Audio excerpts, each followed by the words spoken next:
Hello friends, అందరికీ నమస్తే అండి. మన విజయవాడలో ఇంత పెద్ద మ్యూజియం ఉన్నదని మీలో ఎంతమందికి తెలుసు? ఈ మ్యూజియంని ముందే ఎవరైనా చూస్తుంటే కనుక మీరు పొందిన అనుభూతిని అయితే కనుక కామెంట్ చేయండి. అలాగే ఎవరైతే చూడలేదో వాళ్ళు కూడా కామెంట్ సెక్షన్లో మీ అభిప్రాయాన్ని అయితే కనుక తెలుపుతారని అనుకుంటున్నాను. మన చరిత్రకి నిలువెత్తు నిదర్శనంగా నిలిచే ఈ బాపు మ్యూజియంని ఈరోజు నేను విజిట్ చేయడానికి అయితే వెళ్ళానండి. నాతో పాటు మీరు కూడా విజిట్ చేస్తారన్న ఉద్దేశంతో అయితే కనుక ఈ వీడియోని పోస్ట్ చేస్తున్నాను అనమాట. మన పిల్లలకి అలాగే మన తరతరాలకి తెలియవలసిన అత్యద్భుతమైన అంటే మన చరిత్రకి నిలువెత్తు సాక్ష్యంగా నిలిచే పురాతన వస్తువులన్నీ కూడా ఈ మ్యూజియంలో అయితే కనుక మనం చూడొచ్చండి. మన పిల్లలకి వీటన్నిటినీ కూడా చూపించి వాటి యొక్క వాల్యుబిలిటీ అనేది మీరు వాళ్ళకి తెలియపరుస్తారని అయితే కనుక నేను అభిప్రాయపడుతున్నాను. ముందుగా ఈ మ్యూజియం ఎక్కడుందో తెలుసుకుందాము. మన విజయవాడ బందర్ రోడ్లో అయితే కనుక ఈ మ్యూజియం ఉందండి. పురాతన కాలం నాటి అంటే ఆది మానవుడు వాడిన పనిముట్ల నుండి నేడు ఇంత డెవలప్ అయిన సాంకేతిక పరిజ్ఞానాన్ని కూడా మనం ఇక్కడైతే కనుక చూడొచ్చు అనమాట. దీని ఎంట్రీ టికెట్ వచ్చి 50 రూపీస్ అండి. ఇక్కడ చాలా బౌద్ధ జైన మతాలకు సంబంధించిన చాలా రకాల శిల్పాలు అయితే ఉన్నాయన్నమాట. దాదాపు ఈ మ్యూజియంని 130 సంవత్సరాల చరిత్ర అయితే ఉందన్నమాట. 1887లో నిర్మించిన ఈ మ్యూజియము అప్పటి విక్టోరియా మహారాణి యొక్క సింహాసనం ఎక్కి 50 సంవత్సరాలు పూర్తయిన సందర్భంగా అయితే కనుక ఈ భవనాన్ని అయితే కనుక నిర్మించారనమాట. అప్పటి కలెక్టర్ గారి చేత అయితే కనుక ఇది నిర్మించబడి తర్వాత నూజివీడి జమీందారు చేతుల మీదగా అయితే కనుక దీన్ని నిర్వహించారనమాట. తర్వాత మన స్టేట్ బోర్డులోకి వెళ్ళడం వల్ల వాళ్ళ హయాంలో అయితే కనుక ఈ మ్యూజియం అనేది రన్ అవుతుందన్నమాట. దీనికి ప్రముఖ కళాకారుడు బాపు గారి పేరుని పెట్టయితే కనుక ప్రజల పరిశీలనార్థం అయితే కనుక ఇక్కడ ఉంచారు. ఇక్కడైతే కనుక మనం జైన అలాగే బౌద్ధ మతాలకు సంబంధించిన చాలా రకాల శిల్పాలను అయితే కనుక మనం ఇక్కడ చూడొచ్చు అనమాట. అప్పటి ఆది మానవుడు వాడిన రాళ్ళు కానీ సున్నపు పరికరాలు కానీ ఒక్కటేమిటి అది అన్ని రకాల కాలం నాటి వస్తువులను శిల్పకళను అయితే కనుక మనం ఇక్కడ చూడొచ్చు అనమాట. ఇది మన ప్రదర్శనార్థం అయితే కనుక ఇక్కడ షో లాగా వేస్తున్నారండి. చూడండి, అప్పటి వాళ్ళు వాడినటువంటి జార్స్ కానీ పనిముట్లు కానీ మనం అయితే ఇక్కడ చూడొచ్చు అనమాట. ఇవి రకరకాల అంటే అప్పటి వాళ్ళు వాడిన దుస్తులు వాటి యొక్క రకాలు అంటే థ్రెడ్స్ ఉంటాయి కదా అవన్నమాట. అలాగే కింద ఫ్లోర్ గ్రౌండ్ ఫ్లోర్ మొత్తం కూడా బౌద్ధ జైన సంబంధించిన అంటే పురాతన 19వ శతాబ్దం అంటే ప్రీవియస్ 12-13వ శతాబ్దం నాటి కాలం నాటి కూడా ఇక్కడ అయితే మనం చూడొచ్చు అనమాట.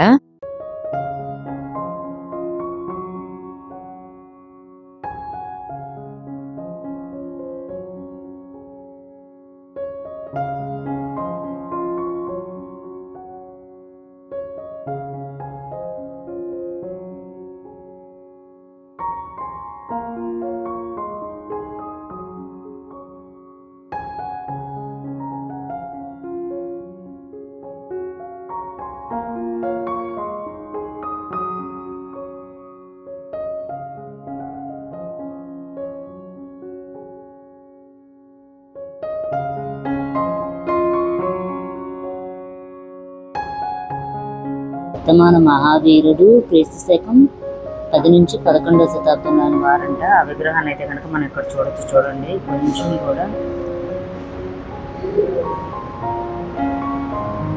ఇప్పుడు చూపిస్తున్న అన్నీ కూడా 10-11వ శతాబ్దంలోని వంటండి. విగ్రహాలన్నీ కూడా కింద ఫస్ట్ ఫ్లోర్లో అయితే అంటే గ్రౌండ్ ఫ్లోర్లో అయితే కనుక బౌద్ధుని విగ్రహాలు అయితే పెట్టారు చూడటానికి. ఇది చల్లపల్లి కృష్ణా జిల్లాలో ఉన్నదంట. దీని నెంబరింగ్ కూడా ఇచ్చారు చూడండి, 5-6.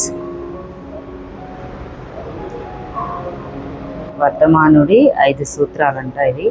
అహింస, సత్యము, అస్థేయము, అపరిగ్రహము. అలాగే 4వది వర్ధమాన మహావీరుడు తన 30వ ఏటే సన్యాసాన్ని స్వీకరించాడంట. అలాగే 42వ ఏటే కైవల్య జ్ఞానం పొంది 24 తీర్థంకరుడైనాడు. ఇతను పై 4 నిగ్రంథ సూత్రాలను అదనంగా 5వదైన బ్రహ్మచర్యముల సూత్రమును జోడించాడు.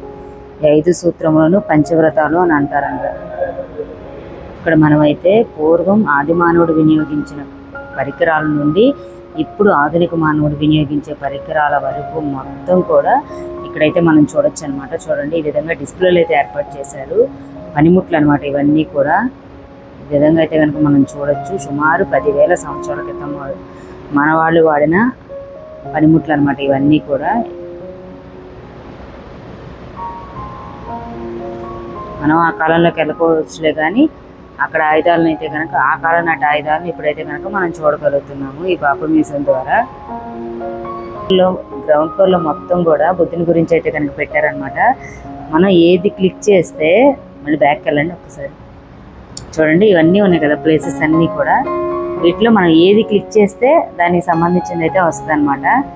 పూర్తి చరిత్ర కానీ మొత్తం టెంపుల్స్ హిస్టరీస్ మొత్తం వస్తాయి. ఇట్లా చూడొచ్చు అనమాట మనం.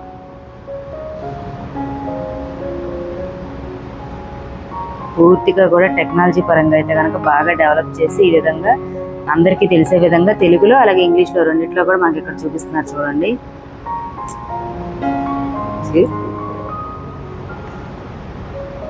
ఇక్కడ మనం చూసినట్టయితే కనుక జైన మతం కానీ బుద్ధ మతం కానీ మన హిందూ పరంగా అయితే కనుక చాలా మార్పులు తీసుకొచ్చాయన్నమాట.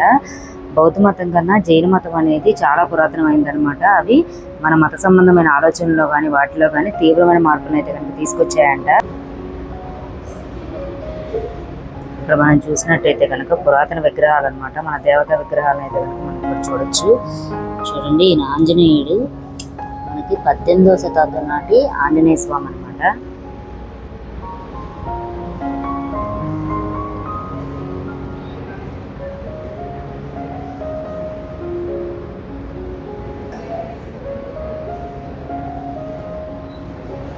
శ్రీకృష్ణుడి విగ్రహం.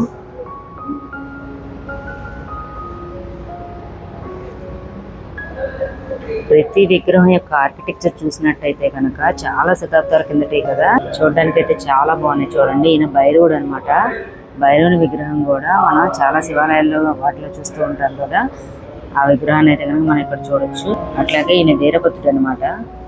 వీరభద్రుడి విగ్రహాన్ని కూడా మనం ఇక్కడ చూడొచ్చు. ఇవన్నీ కూడా ఇప్పుడే కాదండి, చాలా పురాతన కాలం నాటిగా అనమాట.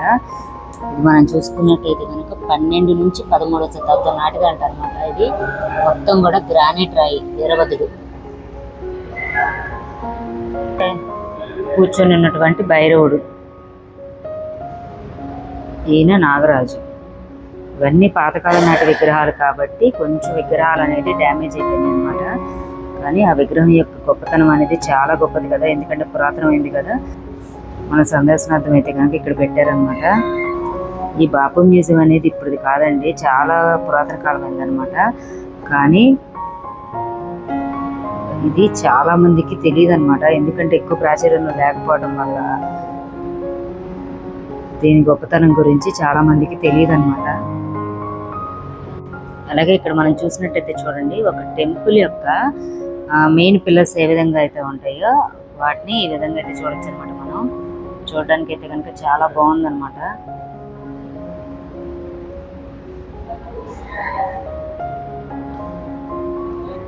ఇదైతే నందీశ్వర వారు అనమాట.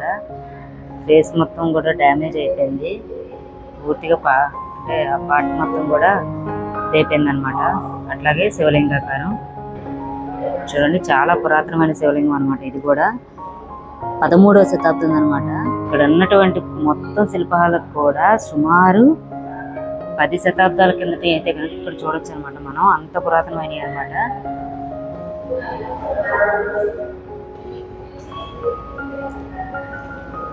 ప్రతి ఒక్కటి కూడా చాలా అద్భుతంగా ఉన్నాయి చూడండి. ఇది వచ్చి వీరభద్రుడు అనమాట. ఇలా మనం పెద్ద చూసాం కదా, ఇది ఇప్పుడు చిన్నదనమాట. అట్లాగే ఆంజనేయ స్వామివారు, దాసాంజనేయ స్వామివారిని కూడా మనం ఇక్కడ చూడొచ్చు. అట్లాగే వినాయకుడి విగ్రహం, ఈయన ఇంద్రుడు అనమాట. ఇంద్రాది దిక్పాలకులతో ఆయన తన యొక్క వాహనంపై కూర్చున్నటువంటి విగ్రహం అనమాట. ఇది కూడా 12వ శతాబ్దం నాటి విగ్రహం అనమాట. ఇది వచ్చేసేసి వీరుల పలకం అనమాట. ఇది కూడా మనకి 16వ శతాబ్దం అనమాట. వీరు వచ్చేసేసి సప్తమాతృకులు అంట.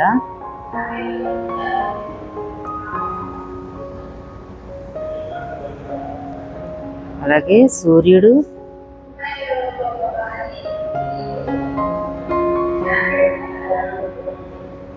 ఇవన్నీ కూడా సూర్యుని విగ్రహాలనంట.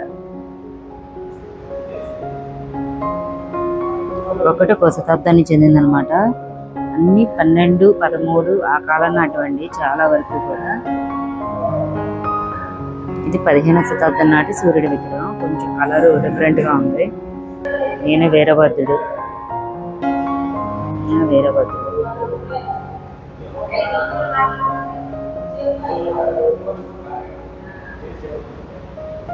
శ్రీ మహావిష్ణువు. యాక్చువల్గా మన హిందూ సాంప్రదాయాల ప్రకారం ఒక విగ్రహానికి ఏదైనా డ్యామేజ్ జరిగితే ఆ విగ్రహం అనేది పూజారాధనకైతే కనుక పనికిరాదంటారు కదా. కానీ అవి అప్పటి నుంచి కూడా చాలా పురాతనమైనవి, గొప్పవైనవి. కాబట్టి ఈ రాయి యొక్క ప్రాముఖ్యత తెలపడానికి అయితే కనుక మనం ఇక్కడ ఈ విధంగా అయితే కనుక మనకి ఈ బాపు మ్యూజియం ద్వారా అయితే కనుక ఏర్పాటు చేశారనమాట. ఇప్పుడైతే భూదేవి, అలాగే లక్ష్మీదేవి, మహిషాసురమర్దిని,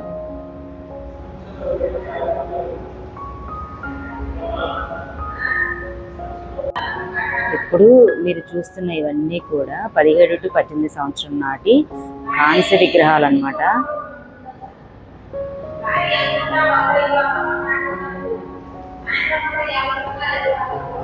వీటిల్లో లక్ష్మీనరసింహస్వామి కానీ, అలాగే సీతారాములు, వెంకటేశ్వర స్వామి, రామపరివారు, మొత్తం అన్ని రకాల విగ్రహాలు ఉన్నాయి. ఇక్కడ శ్రీకృష్ణుడు, సత్యభామ సమేత శ్రీకృష్ణుడు స్వామి వారిని కూడా మనం ఇక్కడ చూడొచ్చు అనమాట. ఈయన వచ్చి ఉగ్ర నరసింహుడు. ఇప్పుడు మనం గ్రౌండ్ ఫ్లోర్ లో చూసాం కదా, నెక్స్ట్ ఇంకేమున్నాయో చూద్దామండి. ఇవన్నీ కూడా ప్రాచీన శిలాయుగ కాలం నాటి అనమాట. అంటే బిఫోర్ క్రీస్ట్ అనమాట. ఆది మానవుడు ఎలా ఉండేవాడు, ఆయన ఎటువంటి పరికరాలు వినియోగించేవాడు అనే వాటి గురించి కూడా ఇక్కడ డిస్ప్లే చేశారనమాట. ఇప్పుడు ఇవి మీరు చూసినట్టయితే కనుక చేతి గొడ్డళ్ళు అనమాట.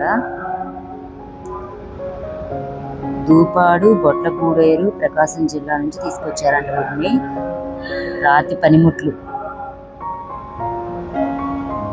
చక్రము.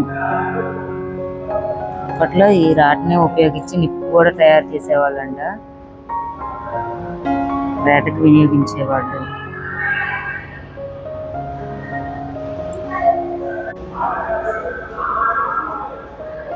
ఇది చూసుకున్నట్టయితే కనుక మధ్యశిలాయుగం అన్నమాట.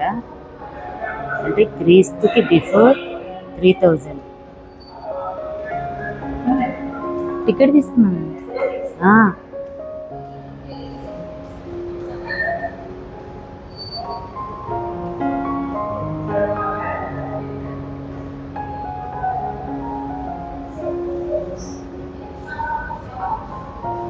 ఇది అప్పట్లో వాడిన బ్లేడ్లు.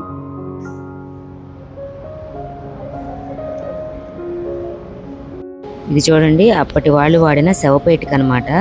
అలాగే వాటి యొక్క పరికరాలు, కంచు విగ్రహాలు. ఇది అప్పటి దేవతారాధన అమ్మవారంట. వాటి యొక్క విగ్రహాలను కూడా మనం ఇక్కడ చూడొచ్చు. ఇప్పుడు ఫస్ట్ ఫ్లోర్కి వెళ్ళి ఫస్ట్ ఫ్లోర్లో ఏమున్నాయి కూడా మనం చూద్దాం రండి. ఇప్పటి ప్రజలు వాడిన అన్ని రకాల లిపి పరిణామాలు అనేది ఇక్కడ మనం చూడొచ్చు అనమాట. అట్లాగే పాత రాతి ఉంటాయి కదా, వాటిని కూడా స్టోన్స్ ఇక్కడ మనం చూడొచ్చు. అట్లాగే అప్పటి ప్రజలు వాడిన దుస్తులు, అట్లాగే కిచెన్ పరికరాలు ఉంటాయి కదా, అవి టెక్స్టైల్స్ అంటే దారపు పోగులు, రకరకాల దారపు పోగులు ఏమేమి వాడేవారు అనేది కూడా ఇక్కడ మనకి డిస్ప్లేకి ఉంచారనమాట.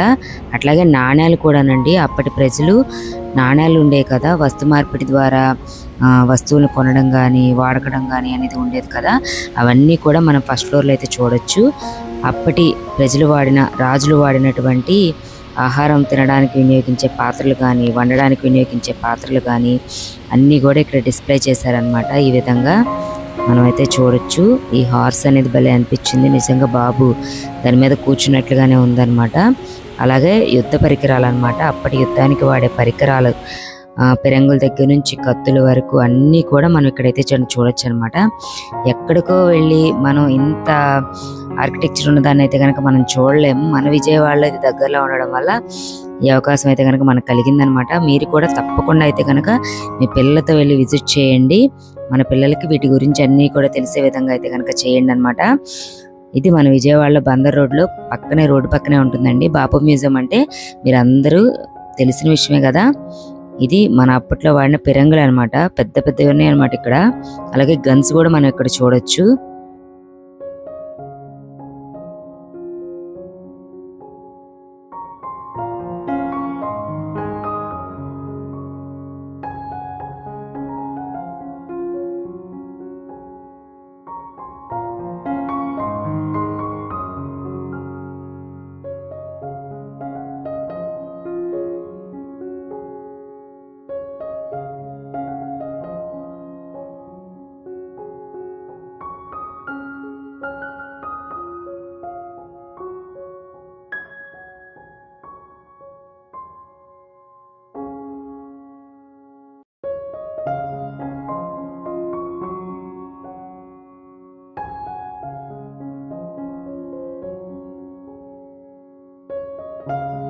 ఇది ఫ్రెండ్స్ ఈ రోజు మన వీడియో. ఈ వీడియో అందరికీ యూస్ఫుల్ అవుతుంది అనుకుంటున్నాను, అలాగే మీకు నచ్చింది అనుకుంటున్నాను.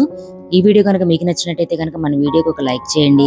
అట్లాగే ఈ వీడియో మరి కొంతమందికి తెలియడం కోసం, అట్లాగే మన పురాతన వస్తువుల యొక్క వాల్యుబిలిటీ అందరికీ పంచుకోవడం కోసం మీ ఫ్రెండ్స్తో రిలేటివ్స్తో ఈ వీడియోని కనుక షేర్ చేయండి.